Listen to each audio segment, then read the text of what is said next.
Facebook থেকে income করার জন্য সবচেয়ে গুরুত্বপূর্ণ যে বিষয়টি আছে সেটি হলো ওয়াচ টাইম। এই ওয়াচ টাইম আপনি যদি পূরণ করতে না পারেন তাহলে সেই ক্ষেত্রে কখনোই কিন্তু আপনি ফেসবুক থেকে ইনকাম জেনারেট করতে পারবেন না। তো বন্ধুরা, আজকের এই ভিডিওটিতে এই বিষয়টি সম্পর্কে বিস্তারিত আলোচনা করব, কিভাবে আপনি আপনার ফেসবুক পেজের মধ্যে ওয়াচ টাইম দ্রুত কমপ্লিট করবেন এবং দ্রুত কমপ্লিট করে ফেসবুক থেকে ইনকাম জেনারেট করতে পারবেন। তো বন্ধুরা, ভিডিওটি খুবই ইনফরমেটিভ হতে চলেছে, অবশ্যই ভিডিওটি লাস্ট পর্যন্ত দেখুন। কেননা ওয়াচ টাইম পূরণ করতে গিয়ে আপনারা যে ভুল কাজগুলো করে থাকেন সেই ভুল কাজগুলো কি কি সেটি জানার পাশাপাশি কিভাবে আপনি দ্রুত এই ওয়াচ টাইম পূরণ করবেন সে সম্পর্কেও বিস্তারিত জানতে পারবেন। তো বন্ধুরা, ভিডিওটি শুরু করার আগে ছোট্ট একটি রিকোয়েস্ট, চ্যানেলে নতুন হয়ে থাকলে অবশ্যই চ্যানেলটি সাবস্ক্রাইব করে দিয়ে পাশে আসা বেল নোটিফিকেশনটি অন করে দিবেন, যাতে করে ভবিষ্যতেও ফেসবুক রিলেটেড এমন আরও ইনফরমেটিভ কন্টেন্টগুলো আপনারা পেতে থাকেন। আর বন্ধুরা, আপনি যদি ফেসবুকের মধ্যে একদমই নতুন হয়ে থাকেন এবং ফেসবুক সম্পর্কে কিছু জানেন না, বা কিভাবে ফেসবুকের মধ্যে কাজ করতে হয়, কোথায় থেকে শুরু করবেন, কিভাবে টাকাগুলো আপনার হাত পর্যন্ত নিয়ে আসবেন, এ সম্পর্কে বিস্তারিত তথ্য যদি জানতে চান তাহলে এই ভিডিওর ডিসক্রিপশন বক্স চেক করুন। ভিডিওর ডিসক্রিপশন বক্সে আমি একটি ফেসবুক কোর্সের লিঙ্ক দিয়ে রাখবো, 0 to Hero ফেসবুক কোর্স। এই কোর্সটি যদি আপনি করেন তাহলে সেই ক্ষেত্রে ফেসবুকের যাবতীয় যেসব সমস্যা আছে এবং ফেসবুক থেকে ইনকাম করার যে পন্থাগুলো আছে সবগুলো সম্পর্কে আপনি কিন্তু জানতে পারবেন। এই কোর্সের মধ্যে 35টি ভিডিও আছে, 35টি ভিডিওই আপনাকে দেখতে হবে। আর বন্ধুরা, এই কোর্সটি কিন্তু একদমই ফ্রি, আপনি জাস্ট লিঙ্কে ক্লিক করে আপনি এই কোর্সটি করে নিতে পারবেন। তো বন্ধুরা, ভিডিওর শুরুতেই আলোচনা করব এই ওয়াচ টাইম বাড়াতে গিয়ে আপনারা যে ভুল কাজগুলো করে থাকেন, এবং ভিডিওর লাস্টে আলোচনা করব কিভাবে দ্রুত আপনি এই ওয়াচ টাইমগুলো বাড়াতে পারেন। তো বন্ধুরা, ওয়াচ টাইম বাড়াতে গিয়ে আপনারা সর্বপ্রথম যে প্রধান ভুল কাজটি করে থাকেন সেটি হলো ভিডিওর লিঙ্ক শেয়ার করা। আপনারা অনেকেই আছেন যারা ফেসবুকের মধ্যে সবেমাত্র কাজ করা শুরু করেছেন, এবং কাজ করা শুরু করার পরপরই আপনারা যে চিন্তাটি করেন সেটি হলো দ্রুত আপনাদের ভিডিওতে বেশি পরিমাণে ভিউজ নিয়ে এসে ওয়াচ টাইম কমপ্লিট করে আপনারা ফেসবুকের মধ্যে মনিটাইজেশনটি অন করবেন, যার ফলশ্রুতিতে আপনারা কিন্তু আপনাদের যে ভিডিওর লিঙ্কটি আছে সেই লিঙ্কটি একদম আপনি মেসেঞ্জারে যতগুলো ফ্রেন্ড আছে তাদেরকে একসাথে সেন্ড করে দেন, অথবা আপনার ইমোর মধ্যে যতগুলো নাম্বার আছে সব নাম্বারে একসাথে সেন্ড করে দেন।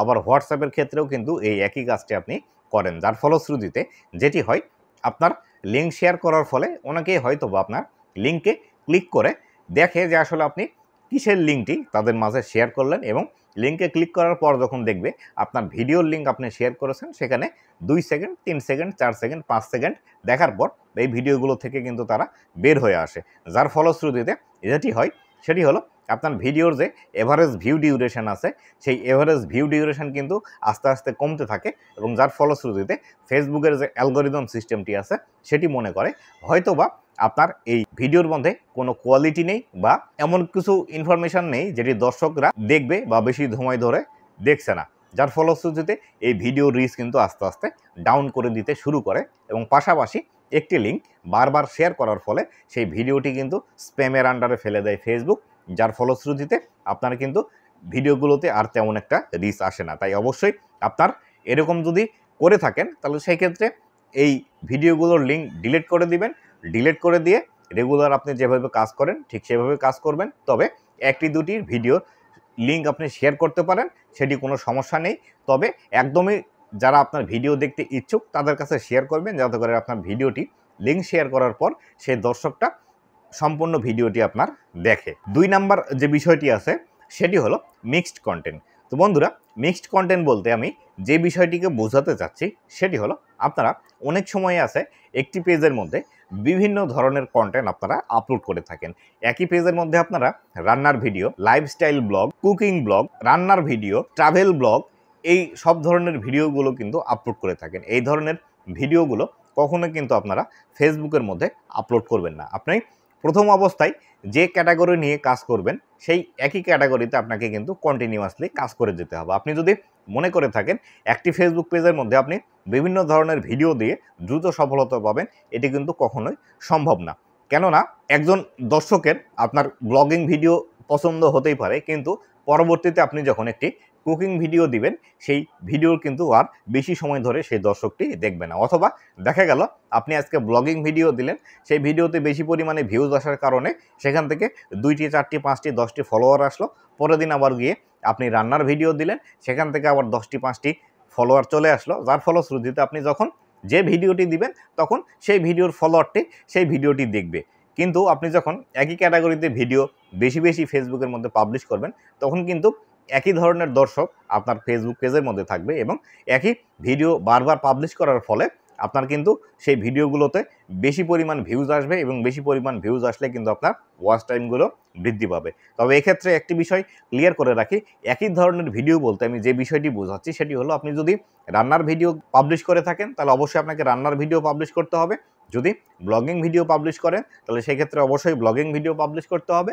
যদি কুকিং ভিডিও পাবলিশ করেন তাহলে সেই ক্ষেত্রে অবশ্যই, যদি গেমিং ভিডিও পাবলিশ করেন তাহলে অবশ্যই আপনাকে কিন্তু গেমিং ভিডিওই পাবলিশ করতে হবে। 3 নাম্বার যে বিষয়টি আছে সেটি হলো শর্ট ভিডিও আপনারা বেশি পাবলিশ করেন। শর্ট ভিডিও বলতে আমি যে বিষয়টি বোঝাই সেটি হলো, ইনস্ট্রিম অ্যাড মনিটাইজেশন পাওয়ার ক্ষেত্রে আপনাকে কিন্তু 3 মিনিটের উপরের ভিডিও ফেসবুকের মধ্যে পাবলিশ করতে হয়। এই ক্ষেত্রে আপনারা অনেকেই আছেন যারা 3 মিনিট, 3 মিনিটের নিচে 4 মিনিট, 5 মিনিট এই লেন্থের ভিডিওগুলো ফেসবুকের মধ্যে বেশি পাবলিশ করে থাকেন।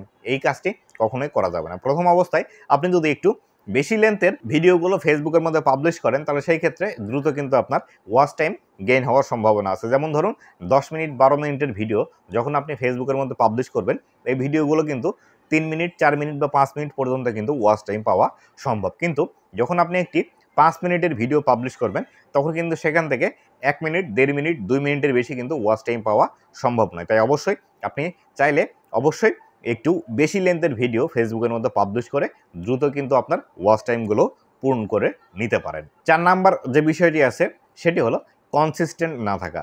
কনসিস্টেন্ট বলতে ফেসবুক যে বিষয়টিকে বোঝায় সেটি হলো ধারাবাহিকতা বজায় রেখে ফেসবুকের মধ্যে কাজ করা। আপনি যদি ধারাবাহিক না থেকে ফেসবুকের মধ্যে কাজ করেন তাহলে সেই ক্ষেত্রে কখনোই কিন্তু আপনার ওয়াচ টাইমগুলো বাড়বে না।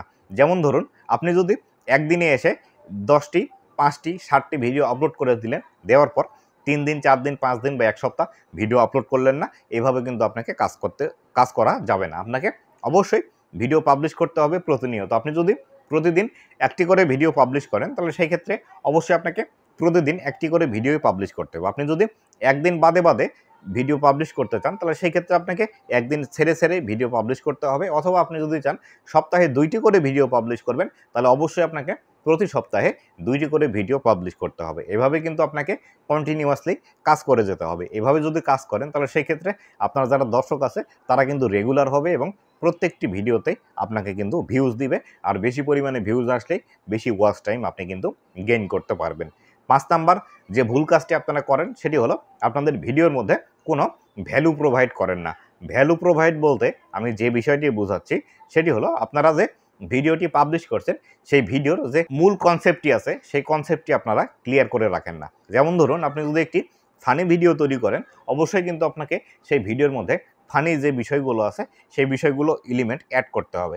সেই বিষয়গুলো অ্যাড না করে আপনাদের মনের মতো করে আপনারা যা ইচ্ছা তাই একটি ভিডিও তৈরি করে ফেসবুকের মধ্যে পাবলিশ করে দিলেন তাহলে কিন্তু এই ভিডিওগুলোতে বেশি পরিমাণে ওয়াচ টাইম পাওয়া যাবে না। অথবা ধরুন আপনি যদি কোনো একটি টিউটোরিয়াল ভিডিও তৈরি করে থাকেন, সেটি যে বিষয়ের হোক না কেন, আপনাকে অবশ্যই একটি ক্লিয়ার আইডিয়া দিতে হবে আপনার দর্শকদেরকে যে আসলে এই ভিডিওটি দেখে তারা কোন বিষয়টি শিখতে পারবে, বা যদি কোনো একটি বিষয় শিখান অবশ্যই সেই বিষয়টির A to Z আপনাকে ভালোভাবে শেখাতে হবে এবং ক্লিয়ারলি সেটি বোঝাতে হবে। এভাবে যদি আপনি ভিডিও তৈরি করেন তাহলে সেই ক্ষেত্রে দ্রুতই কিন্তু আপনার ওয়াচ টাইমগুলো বৃদ্ধি পাবে। এবার আসি কিভাবে দ্রুত আপনি আপনার ফেসবুক পেজের ওয়াচ টাইম বৃদ্ধি করতে পারবেন। সর্বপ্রথমে যে কাজটি করে আপনি আপনার ওয়াচ টাইম বৃদ্ধি করতে পারবেন সেটি হলো এঙ্গেজিং কন্টেন্ট। আপনি যদি বেশি বেশি এঙ্গেজিং কন্টেন্ট তৈরি করেন ফেসবুকের মধ্যে তাহলে সেই ক্ষেত্রে আপনার ভিডিওতে বেশি পরিমাণে ভিউজ আসবে। যখন একটি এঙ্গেজিং ভিডিও কোনো একজন দর্শকের কাছে যাবে তখন কিন্তু আপনি সেই ভিডিওটিতে সম্পূর্ণ ভিউজ পাওয়ার সম্ভাবনা আছে, বা দর্শকরা কিন্তু সম্পূর্ণ ভিডিওটি দেখবে। আর যখন একটি দর্শক সম্পূর্ণ দেখবে তখন কিন্তু সেই ভিডিও থেকে বেশি পরিমাণে ওয়াচ টাইম আসবে। 2 নম্বর যে বিষয়টি আছে সেটি হলো long form of content. Long form of content বলতে আমি যে বিষয়টি বোঝাচ্ছি সেটি হলো অবশ্যই আপনাকে বেশি লেন্থের ভিডিও তৈরি করতে হবে। আর এই বেশি লেন্থের ভিডিও তৈরি করতে গিয়ে আপনার ভিডিওর কোয়ালিটি কিন্তু কখনোই নিম্নমানের করা যাবে না। আপনি হয়তো বা একটি ভিডিও 4 মিনিট বা 5 মিনিটের মধ্যে শেষ করা যেত, আপনি অযথাই সেই ভিডিওটিকে টেনে টুনে আপনি 10 মিনিট 12 মিনিট করলেন তাহলে সেই ক্ষেত্রে আপনার লাভের চেয়ে কিন্তু ক্ষতিই বেশি হবে। আপনি যদি একটি 5 মিনিটের ভিডিও যে ইফোর্ট দিয়ে তৈরি করবেন, যেভাবে এঙ্গেজিং করে তৈরি করবেন, অবশ্যই কিন্তু আপনাকে 10 মিনিট বা 12 মিনিটের ভিডিও ঠিক সেভাবেই আপনাকে তৈরি করতে হবে। নতুবা আপনার এই যে 10 মিনিটের ভিডিও আপনি পাবলিশ করলেন, আপনার এই 10 মিনিটের ভিডিও থেকেও কিন্তু 1 মিনিট 2 মিনিট ওয়াচ টাইম আসার পর দর্শকরা যখন দেখবে আপনার এই ভিডিওটি বোরিং হয়ে যাচ্ছে, তখন কিন্তু সেই ভিডিওটি ছেড়ে দর্শকরা কিন্তু চলে যাবে। তাই অবশ্যই এই বিষয়টি মাথায় রাখবেন, ভিডিও বেশি বড় করতে গিয়ে কখনো যেন আপনার ভিডিওটি বোরিং না করে ফেলেন। 3 নাম্বার যে বিষয়টি আছে সেটি হলো দর্শকদের চাহিদা। আপনি যে ক্যাটাগরিতে কাজ করেন না কেন, অবশ্যই আপনাকে এই বিষয়টি রিসার্চ করে খুঁজে বের করতে হবে যে আসলে আপনার দর্শকরা কোন ধরনের ভিডিও দেখতে বেশি পছন্দ করে। আপনার দর্শকরা যে ধরনের ভিডিও দেখতে পছন্দ করে, সেই ধরনের ভিডিও যদি আপনি বারবার তৈরি করেন, তাহলে সেই ক্ষেত্রে এই ভিডিওগুলোতে বেশি পরিমাণে ভিউজ পাওয়া সম্ভব। আপনি যদি ফেসবুক পেজের মধ্যে 50টি 60টি বা 100টি ভিডিও পাবলিশ করে থাকেন, তাহলে সেই ক্ষেত্রে এই বিষয়টি খুঁজে বের করা আপনার পক্ষে খুবই একটি সহজ বিষয়। সেটি হলো, ধরুন আপনি যে ভিডিওগুলো ফেসবুকের মধ্যে পাবলিশ করেছেন, সচরাচর আপনার ভিডিওতে 100, 150, 200 বা 400, 500 ভিউজ আসে, কিন্তু একটি ভিডিওতে 2000, 3000 বা 5000 ভিউজ চলে এসেছে। সেই বিষয়টি আপনাকে দেখতে হবে কোন ভিডিওতে বেশি পরিমাণে আপনার ভিউজ আসলো বা কোন টপিকের ভিডিওতে আপনার বেশি পরিমাণে ভিউজ আসলো। যে টপিকের ভিডিওতে বেশি পরিমাণে ভিউজ আসছে, সেই টপিকটি বারবার আপনাকে রিপিট করতে হবে। তবে অবশ্যই যতবার আপনি ভিডিও তৈরি করবেন, ভিডিওর কনসেপ্টটি এক রেখে ভিডিওর টপিকটি কিন্তু অবশ্যই আপনাকে আলাদা রাখতে হবে। এইভাবে কিন্তু আপনাকে ভিডিও তৈরি করতে হবে। আর যদি আপনি একদমই নতুন হয়ে থাকেন, সবেমাত্র কাজ শুরু করেছেন, তাহলে সেই ক্ষেত্রে আপনার ক্যাটাগরির যারা অন্য ক্রিয়েটর আছে, তারা কোন ধরনের ভিডিও তৈরি করছে, তাদেরকে ফলো করেই আপনাকে কিন্তু ভিডিও তৈরি করতে হবে। এভাবে কিন্তু আপনি দর্শকদের চাহিদা মতো ভিডিও তৈরি করে দ্রুত ফেসবুকের মধ্যে ওয়াচ টাইম নিয়ে আসতে পারবেন। 4 নাম্বার যে বিষয়টি আছে সেটি হলো ট্রেন্ডিং কন্টেন্ট। ট্রেন্ডিং কন্টেন্ট বলতে যে বিষয়টি বোঝায় সেটি হলো, বর্তমান সময়ে যে বিষয়টি নিয়ে বেশি কথাবার্তা হচ্ছে বা মানুষজনের মধ্যে বেশি আলাপ আলোচনা হচ্ছে, সেই বিষয়টি নিয়ে ভিডিও তৈরি করা। সেটি যে কোনো ক্যাটাগরির হোক না কেন, আপনি ভিডিও তৈরি করতে পারবেন। তবে অবশ্যই আপনার ক্যাটাগরির সাথে সেই বিষয়টিকে ব্লেন্ড করে, মিক্সড আপ করে ভিডিও তৈরি করতে হবে। আর আপনার যদি শুধুমাত্র ট্রেন্ডিং ক্যাটাগরির ভিডিও তৈরি করার ইচ্ছা থেকে থাকে, তাহলে আপনি এর জন্য আলাদা একটি পেজ তৈরি করে শুধুমাত্র ট্রেন্ডিং কন্টেন্টের বিষয়গুলো সেখানে কিন্তু আপনি তৈরি করতে পারেন। 5 নাম্বার যে বিষয়টি আছে সেটি হলো এভারগ্রিন কন্টেন্ট তৈরি করা। এভারগ্রিন কন্টেন্ট বলতে যে বিষয়টি বোঝায় সেটি হলো, আপনি যে ক্যাটাগরিতে কাজ করেন না কেন, সেই ক্যাটাগরির এমন কিছু ভিডিও টপিক আছে যে ভিডিওগুলো সচরাচর মানুষ দেখতে পছন্দ করে এবং সবসময় এই ভিডিওগুলোর দর্শক কিন্তু থেকেই যায়। আপনি যে ক্যাটাগরিতে কাজ করেন না কেন, সেই ক্যাটাগরির মধ্যে এই ধরনের কিছু টপিক অবশ্যই আছে। সেই টপিকগুলো আপনাকে খুঁজে বের করতে হবে। এই টপিকগুলো খুঁজে বের করে প্রতিনিয়ত যদি আপনি ভিডিও তৈরি করেন, তাহলে সেই ক্ষেত্রে এই ভিডিওগুলো থেকে কিন্তু কন্টিনিউয়াসলি আপনার ওয়াচ টাইম আসতেই থাকবে এবং আপনার পেজ কিন্তু দ্রুত গ্রো করতে শুরু করবে। তো বন্ধুরা, এই ছিল আজকের ভিডিওটি কেমন লেগেছে অবশ্যই জানাবেন এবং ভবিষ্যতে ফেসবুক রিলেটেড এমন আরও ইনফরমেটিভ কন্টেন্টগুলো পাওয়ার জন্য অবশ্যই আমার ফেসবুক পেজ এবং ইউটিউব চ্যানেলের সাথেই থাকবেন। ধন্যবাদ সবাইকে।